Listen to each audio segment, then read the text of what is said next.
people really like the player ratings. It gets people talking. We put these player rating graphics out on Instagram, on Twitter, on our socials, and they'd create a lot of buzz. We've never actually done player ratings on a live show. We normally do man of the match, coach's grade, but we're going to do player ratings today. We're going to talk about all the players.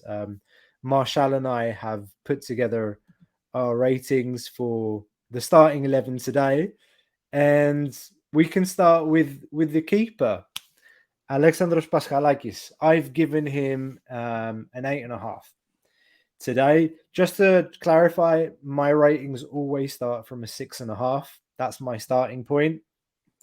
I give him an 8.5 because I honestly think we wouldn't have won this game without him today. Like, he's made a couple of really big saves, and then just generally was reliable on the must saves, and yeah, I think in the end he's marginally my man of the match, because I feel like he has also been like really consistent this year. It was one of the points where when we signed him, we thought he's quite error prone, but in all the big games for me, he's been a consistent performer. And yeah, I thought that's why I've rated him so highly today. No, yeah, you're definitely right, and it could raise another question. Is we probably will all agree that Huang is the best signing we've made.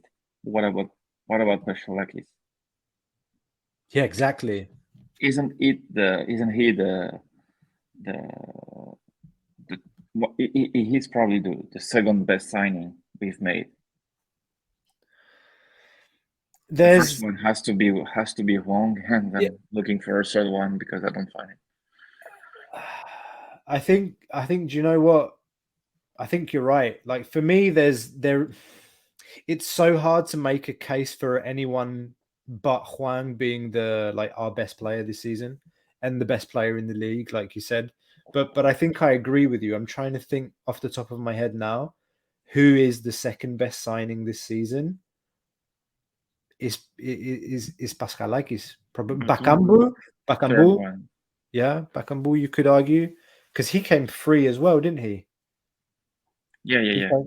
It's value for money proposition on all these players.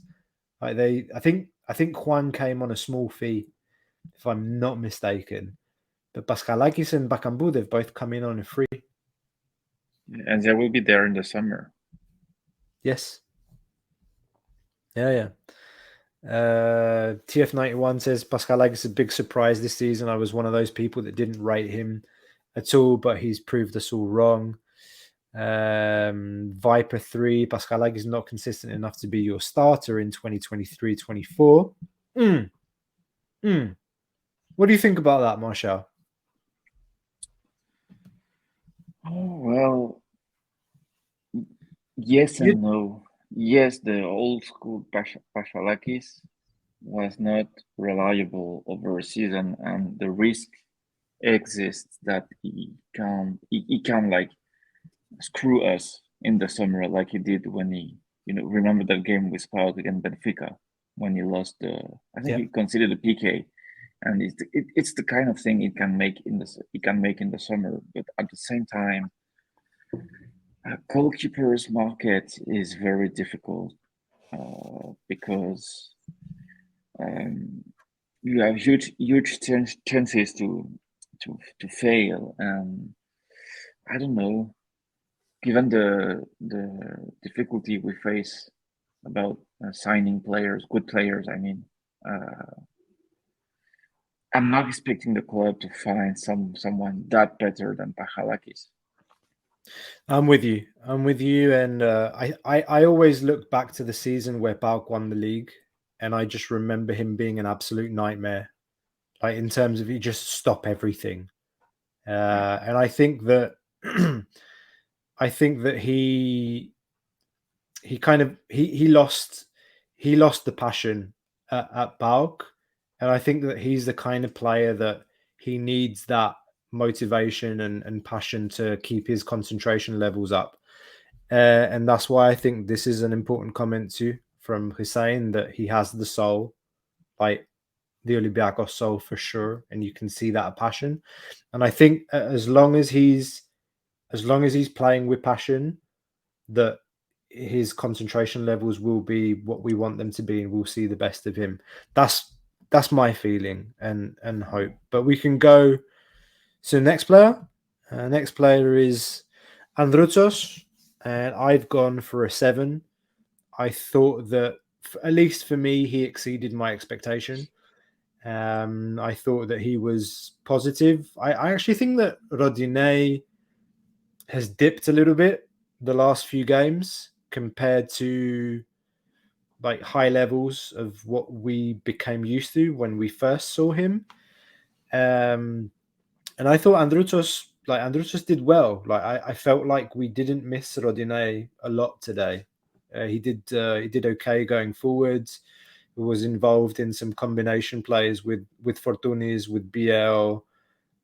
Defensively, got caught maybe once, but overall, like, I was quite positive about him.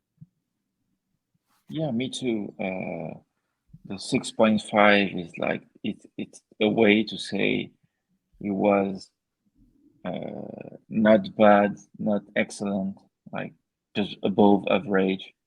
Because when you play Androuchos, you know that he will fight for every ball. He will give 100%, even if he did not play for 1 month, 2 months, maybe. He is the perfect squad player. The issue is that he does not play in his position, but I'm part of that. And yeah, and sometimes it makes me wonder why he can't move back to the midfield, because sometimes we've seen players like Kasami play. If Kasami can play in the midfield, why not Androuchos? Yeah, good question. Even when we had those massive injury problems, there was some talk about exactly. Yeah. I think it was Same the applies Volos. for Entoy. Same applies for Entoy. Yeah, it was the Volos game, wasn't it? I think the first game of the playoffs. Yeah. And we went with Kasami and Samaseku, and actually Kasami ended up getting a goal that night. But yeah, it was kind of goes to show that, is his career as a central midfielder over? I'm not sure, but there are some comments here as well, like along the lines of what you said. He's the perfect squad player, and he's a good backup, like for Olympiacos. Cisse, I've gone 6.5. That's like I said, that's my starting point. I don't think he was great. I don't think he was bad. I just think he was kind of did most of what was expected. There were a couple of characteristic long balls to nowhere, but neither hot nor cold for me today. Pup. Me too. Yeah. I'm just happy to see him back playing. Yes. That's the positive point. A part of that, the centre back area itself is such a big. How do we say that? An area to rebuild entirely. So I'm not going to comment much about Cisse and Ba, because does it really matter at that point? I think the one thing we did say earlier that we can say again now is that for the remainder of the playoffs, I think this is the partnership that needs to continue. Yeah. And we've said it on previous pods too, the chemistry that they have on and off the pitch. It carries, the off the pitch connection, it carries onto the pitch as well. They're both Senegalese, they're good friends, and I think it's the best partnership that we have. And the next one is, speaking of the partner, it's Hussein Ba. We've both given him a 6. I think it's because of the own goal, isn't it? Yeah, exactly. Unfortunately. Like, otherwise he didn't, I thought he was pretty good. Like he's decent. Like he has the confidence back, and he didn't fall apart when he he didn't. I think before you'd expect another mistake, horror after the own goal, you'd expect it to hit his confidence, but I don't think it did actually. Did it affect him? No, I do believe that he's improved a lot mentally, psychologically, especially. I've seen it many times. I think it was against. I don't remember if it was against Olympiacos, because he did not jump in situation in which he could have jumped in the past. You know, when someone fall on the ground, when you want to catch back the score and you need to play it fast and stuff like that. And he's focused on football mainly, and I do believe also because he had to be he was injured a lot of time, a long period of time, and I assume he had to play not 100%. Like Envila is playing right now, like it's a little bit injured. You know what I mean? Like infiltration when it hurts, because Ba was injured in his ankle, if I'm correct, and also the back. He had back pain for a long period of time. So, as a central defender, I assume it affects the way you play. So, the combination of all of that probably made him mature when you're out of the team. Probably the only thing you have to do is work both physically and on yourself. So I hope he will prove on the last 6 game that he improved and left a good mark before leaving the club, because it's the best option for him and for the club. And same applies for Cisse. Do you think that it's realistic to sell both Cisse and Bar for 10 million? Asks TF91. Because they have 1 year left on their contract, both of them, don't they? 10 million, the two combined maybe. Could be, I'm not so sure. Even selling one player 3-4 million would be good business for Olympiacos. Yeah. Unless the player is Huang, of course, but yeah, we don't even do sales like that. Yeah, I don't think. I'm not sure. 10 million might be a bit too much for both, given how much they've played this season, given our season in general, the value of the players, the Greek league, etc. We haven't really played in Europe. We won no games. 12. I was reminded today that we're 12 games without a win in Europe. That was quite depressing. Reabchuk. Again, neither hot nor cold for me. I see we both have the same rating, 6.5. He didn't look as good as he did in the last 2 games. Well, the only thing I remember for his game is the tackle on Rota, and a part of that, I can't remember one single thing he did in that game. Yeah, I think Ramon should have started today. I'm feeling that. It's a return to, Oleg playing every single game and running him into the ground, and I think maybe it was a chance to manage him,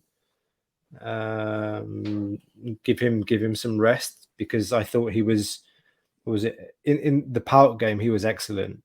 Yeah, I think maybe his best game all season, but today it was neither hot nor cold from Oleg. Jan and Villa, again, we both have the same rating. We've both given him a 7. What do you think? What do you think about Jan's performance today? It did the dirty work in the midfield. And also that's something people also focuses a lot about Hemvilla passing ability, like the visible things it can do for the team, but also he's covering a lot of ground.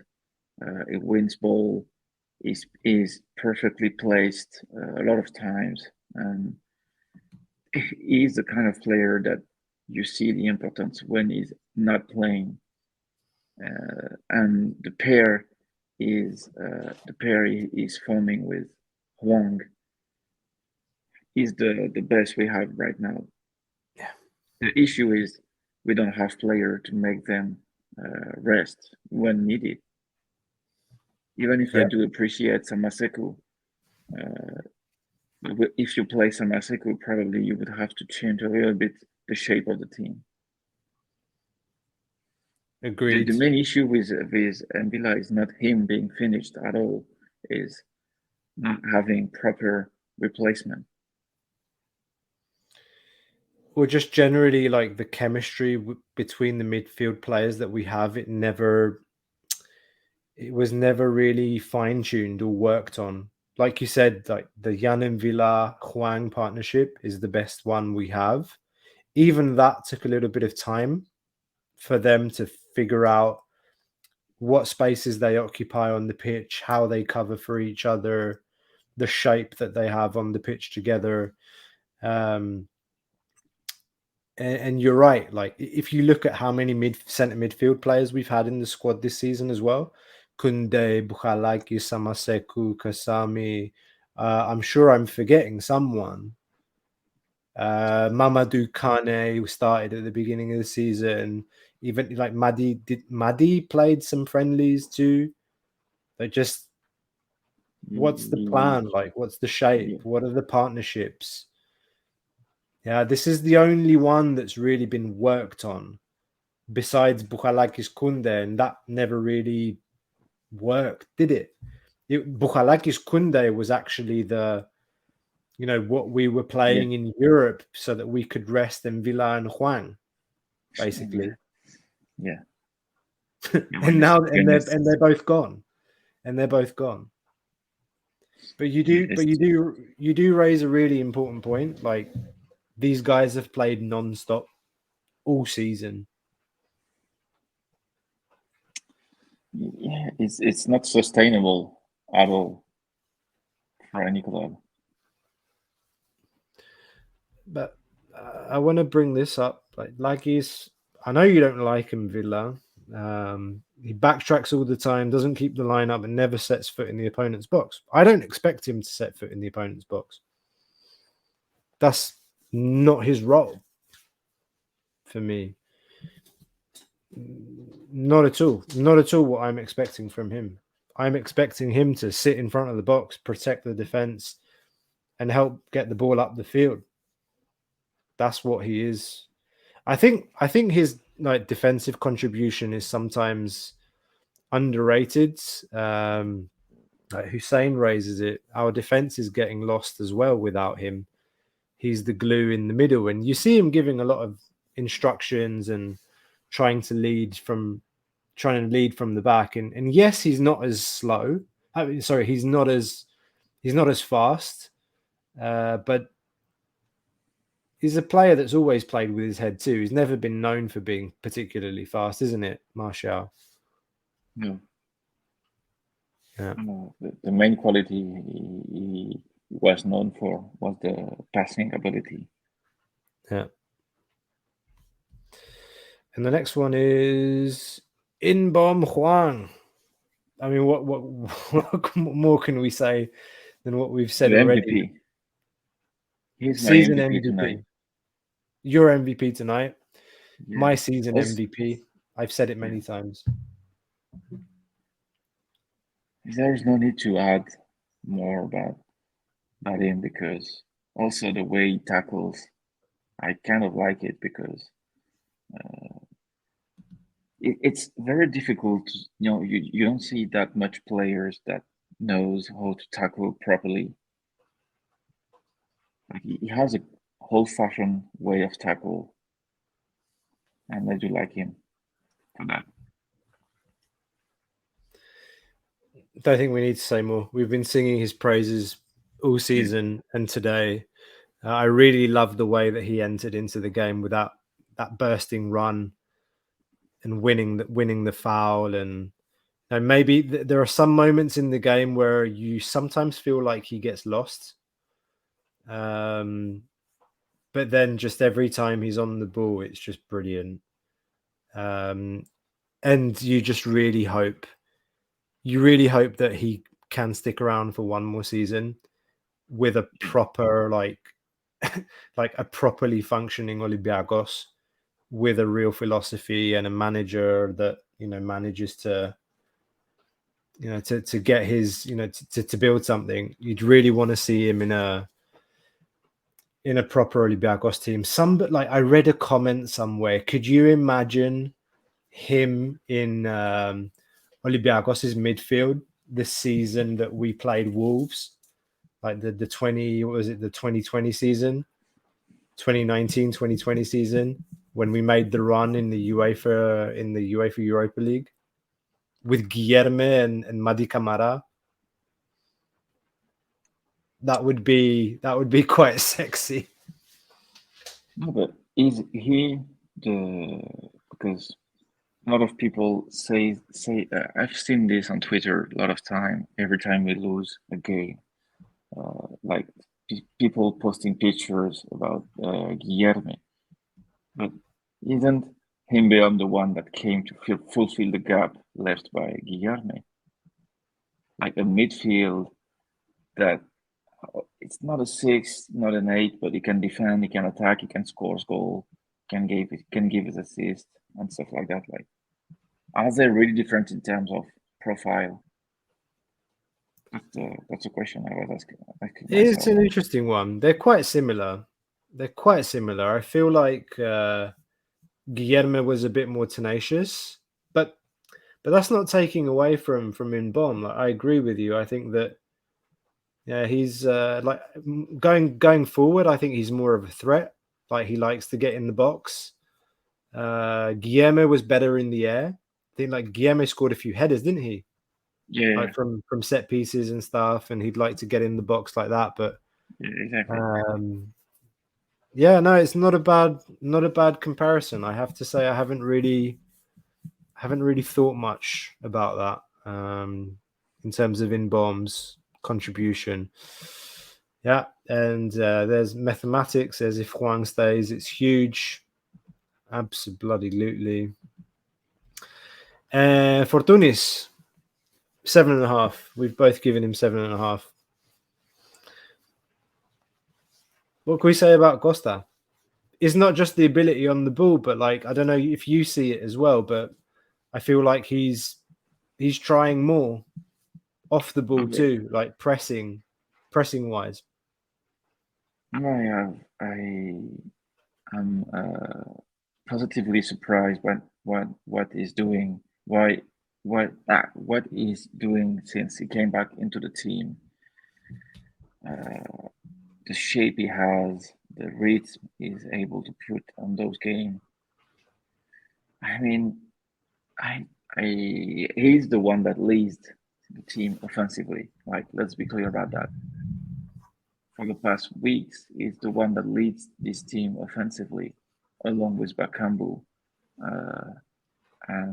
and yeah, him and Bakambu. So if it's not him that leads the club toward the title, then I don't think we would win it. It's him or no one, because he also can give assist on corner. He can take free kick, stuff like that. Something that is missing in other player. He has the passion too. Yeah. Yeah, no, I can't really add more on Costa. I just think back to the beginning of the season when he was seemingly almost out of the club, and now we're having this conversation. Says a lot about the season once again. But great to see him performing the way he is. I think he's matured. I think he's matured as a player. We can say that. Like, he's matured as a player. He had a kid recently too. Maybe that's had an impact on his way of thinking. Valbuena, we gave him 7.5 as well. What a goal! What a goal! I said at the beginning. And just what more can we say? We said it earlier. Just the drive, the determination, the leadership. It's toxic. Everybody has to follow. Everybody has to follow. 38 years of age, running like a teenager for 60, 65 minutes. I spoke about Matthew so many times. I think at least a lot of people agrees on what he is, what he isn't, what he can bring to this team, and it's bad we have 6 points to recover, because if it was tied, you know that he is the player that will probably sacrifice himself in those 6 games for the title, even if it costs him like injuries or stuff like that, because it could be a next X factor for the team if needed. And that's why I just can't understand why he did not start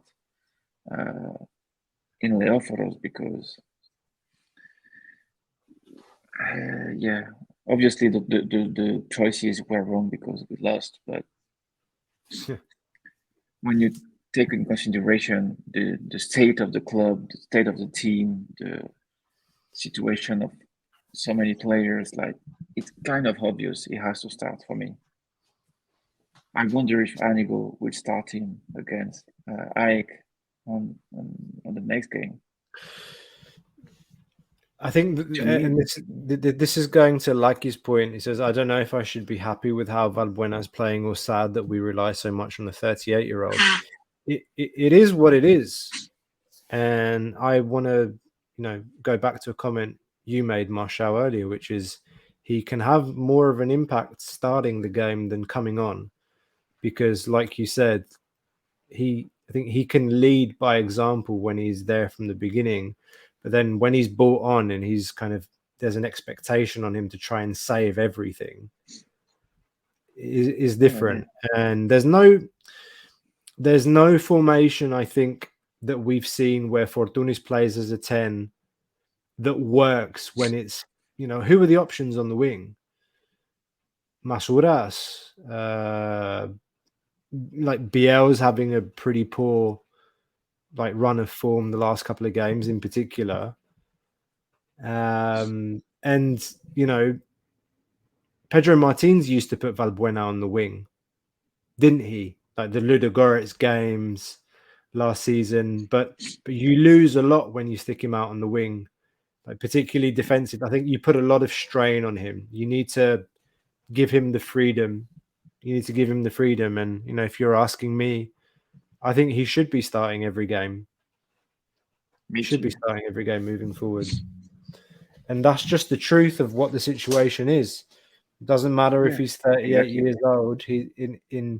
To try and find the best Olympiacos lineup that can perform is what we've seen. When he starts, we play with a level of intensity that we generally have not seen at all this season. Yeah, exactly.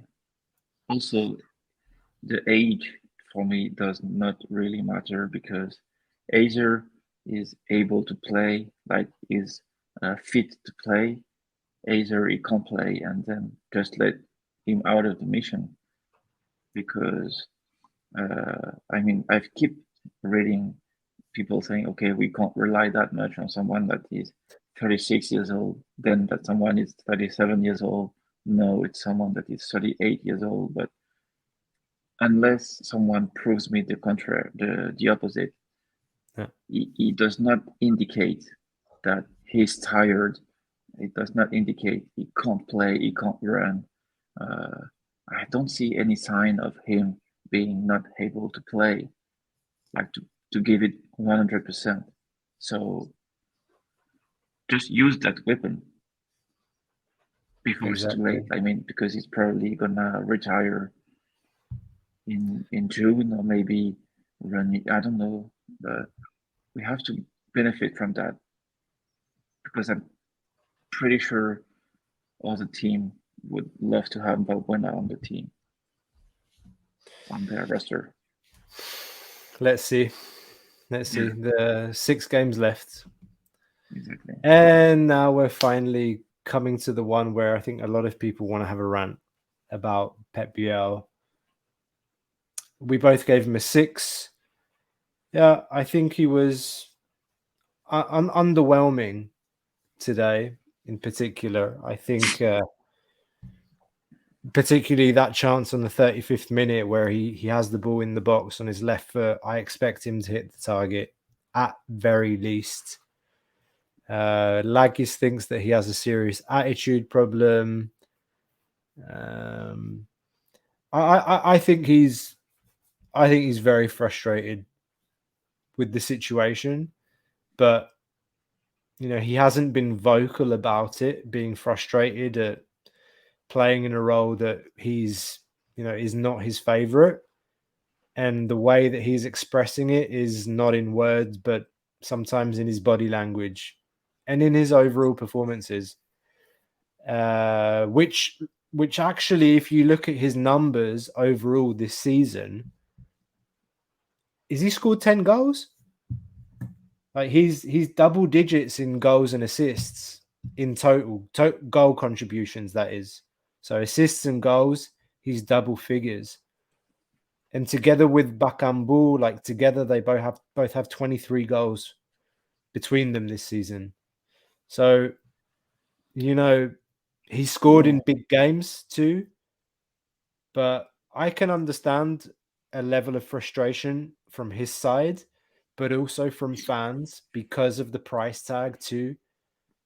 But it goes back to my point earlier as well. Like, are we being unfair given the circumstances? Given there's no clear plan. So all these players are just being asked to play as individuals and show their talent, not playing in a team or a makeshift team at best. What do you think?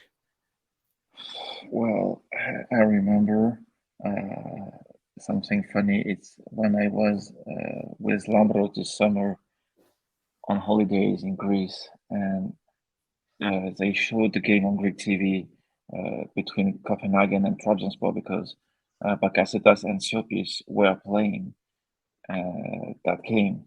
And I told Lambros because I knew Biel, the name of Biel, because he was one of the best players of Copenhagen. And I was like, okay, this is the kind of guy we could have in Olympiacos because like he looks the kind of player that would suit well Greek football, like scores a lot of goals, giving assists and stuff like that. And when he came, I was happy because we've talked about it before. Like the 6-7 million signings are the one that are supposed to make Olympiacos progress or at least remain for the fight for Champions League. But we did not gave him the role in the team of someone that was paid 6 million. Because if you pay 6 million and you're a Greek team, it means that this player is probably the first name you put on the lineup. Because Biel was the major signing before Marcelo and James, so it was supposed to be the one you build around, and it Yeah. did not. It did not ended up like that. But also, I think probably he has too many things to solve. Like he has, it frustrates me because he he he can't finish. Like the thing that frustrates me the most is that he can't finish. Like I remember the game against Ofi where he wasted like four clear situations. Yeah. and he plays out of position. But every offensive player on this team has to solve so many issues at the same time. Like we probably were expecting Pep Biel to score 25 goals in the Greek league. And indirectly, probably myself, I was expecting that because he's the first 6 million signing we've made since like what, 10 goals maybe, but he was a defender, so it does not the same. But yeah, expectation were too high. He plays out of position, and also is frustrating. He's a very frustrating player. So I don't know how he can. Maybe he will need a full preparation during the summer, a clear out in the roster, and yeah, because he came late, didn't he? Came late as well. yeah, everyone came late, but yeah, and let's not forget we have qualifier in the summer. Pep Biel in the summer looks like the kind of guy that would trash teams like Ludogorets or even IFA if we face teams like that again. Let's see. I don't know. Let's hold that thought for the qualifiers. And Exactly. the last one is Bakambu. 7.5 from me, 7 for you. Nice assist tonight. Yeah, very nice. Decent performance. I don't have much more to say. We're an hour and a half through. Yeah. I think we can call it a night. I hope guys, that you've also enjoyed this this segment on player ratings. The first time we've done that. Let us know. Let us know if you like that, if you want us to keep doing that kind of thing. When there are two of us on the show, it's something that we can certainly try and do moving forward. Otherwise, Marshall, got anything more? No, but you spoke quickly about Bakambu, but I would have to speak again about qualifiers because the qualifiers worries me more than the title itself because we probably end up like fourth at the worst case. So, like Bakambu, since when did we have a striker that we probably enter the summer with that much confidence in the qualifier?